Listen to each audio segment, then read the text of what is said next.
Hello কাছের মানুষজন, brand new ভিডিওতে আপনাদের স্বাগত। আজকে ছোট্ট একটি বিষয় নিয়ে আপনাদের সামনে কথা বলার জন্য হাজির হলাম। আজ নতুন একটা জিনিস জানাবো, আশা করি আপনাদের ভালো লাগবে। আপনারা কি জানেন পৃথিবীর বুকে এক স্থান আছে যেখানে আগুন কখনো নিভে না?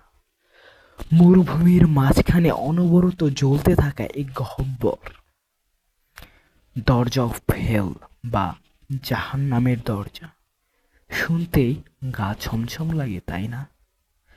তুর্কে মেনিস্থানের করাকুম মরুভূমিতে অবস্থিত এই আগুনের গর্তটি প্রায় 70 মিটার প্রশস্ত এবং 20 মিটার গভীর।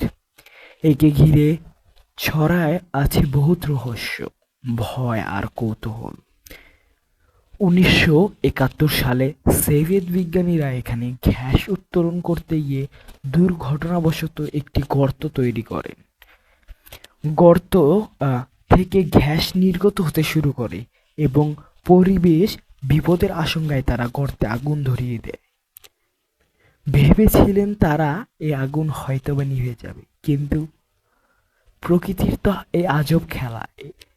কিন্তু সেটা এখনো জ্বলছে 50 বছরেও বেশি সময় ধরে। বিজ্ঞানীরা মনে করেন এটি প্রাকৃতিক গ্যাসের ভান্ডার, যা ধ্বংস না হওয়া পর্যন্ত জ্বলতেই থাকবে। এটার কত বছর বা কত শত বছর জ্বলবে তা এখনো নিশ্চিত করে বলা যায় না। আর এর নিচে কিন্তু স্থানীয়রা বলেন এটা জাহান্নামের দরজা। এর নিচে লুকিয়ে আছে ভয়ঙ্কর কিছু। আপনারা কি মনে করেন এটি শুধু বিজ্ঞান না অন্য কিছু? নিচে কমেন্টে জানান।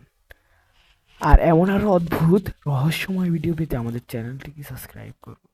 ওকে, বাই।